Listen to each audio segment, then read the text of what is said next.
ಇತ್ತೀಚೆಗೆ ಇಂಡಸ್ಟ್ರಿಯಲ್ಲಿ ಒಂದು ಗಲಭೆ ಶುರುವಾಗಿದೆ. ಏನಿರ್ಬೋದು ಗೊತ್ತಾ? ಹೇಳಿ. ಯುವ ವರ್ಸಸ್ ವಿನಯ್. ಹೌದಾ? ಹೌದು. ಹಾ. ಸೋಷಿಯಲ್ ಮೀಡಿಯಾ ಆಕ್ಟಿವ್ ಇದ್ದೀರಾ ಸರ್, ಹೇಗೆ? ನಾನೇನ್ ಮಾಡ್ತೀನಿ ಅಂದ್ರೆ ಅದು ಇದ್ರೆ ಯಾವಾಗ್ಲೂ ನೋಡ್ತಾ ಇರ್ತೀವಲ್ಲ. ಓಕೆ.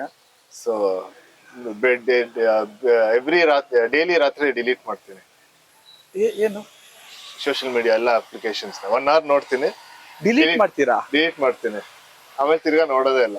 ಯಾಕೆ ತಿರ್ಗಾ ಅಂದ್ರೆ ದಿನಕ್ಕೆ ಒಂದ್ಸಲಿ ನೋಡ್ಬೇಕು ಅಂತ ಮತ್ತೆ ತಿರ್ಗಾ ಇನ್ಸ್ಟಾಲ್ ಮಾಡಿ. ಇಲ್ಲ ಅಂದ್ರೆ ಅದ್ರೆ ಎಲ್ಲ ಇದ್ರೆ ಸಡನ್ ಬೋರ್ ಆದಾಗೆಲ್ಲ ಓಪನ್ ಮಾಡ್ಬೇಕಂತ ಅನ್ಸುತ್ತೆ.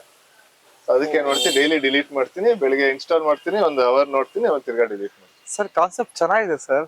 ನೀವು ಮಾಡಿ. ಅದೇ ಅಂದ್ರೆ ಟೈಮ್ ನಮ್ಗೆ ಎಷ್ಟು ಸಿಗುತ್ತೆ ಅಂದ್ರೆ, ಈಗ ನನ್ ಬೇಕಾದಾಗ ಓಪನ್ ಮಾಡ್ತಾನೆ ಇರ್ತೀವಿ. 1 second ಸಿಕ್ತಾನೆ ಓಪನ್ ಮಾಡೋದು, ಇನ್ಸ್ಟಾಗ್ರಾಮ್ ನೋಡೋದು. ನೀವು ಹಂಗಲ್ಲ, ಬೆಳಿಗ್ಗೆ ಬೇಕಂದ್ರೆ ಓಪನ್ ಮಾಡೋದು, ಬೇಡ ಅಂತ ನೋಡಿದ್ರೆ ಸಿಗಲ್ವಲ್ಲ, ಅಲ್ಲಿ ಅಷ್ಟು ಟೈಮ್ ಇರಲ್ಲ ಇನ್ಸ್ಟಾಲ್. ತಿರ್ಗಾ ಒಂದ್ಸಲಿ ಅಂತೂ ನೋಡ್ಲೇಬೇಕಲ್ಲ, ಯಾಕಂದ್ರೆ ನಾವು ಇದೇ ಫೀಲ್ಡ್ ಇದ್ರೆ ಇದೀವಲ್ಲ. ಸೊ ಅದಕ್ಕೆ ಒಂದ್ಸಲಿ ನೋಡಕ್, ಸೊ ದಿನಕ್ಕೆ ಒಂದ್ಸಲಿ. ತುಂಬಾ ಒಳ್ಳೆ ಪಾಯಿಂಟ್. ಇವಾಗಿನ ಯೂತ್ಸ್ಗೆ ತುಂಬಾ ಇದು ಇನ್ಸ್ಪಿರೇಷನ್ ಆಗುತ್ತೆ. ಈ ತರ ನಾವು ಮೈಂಡ್ ಸೆಟ್ ಹಿಂಗ್ ಮಾಡ್ಕೋಬೇಕು ಅನ್ನೋ. Seriously good sir.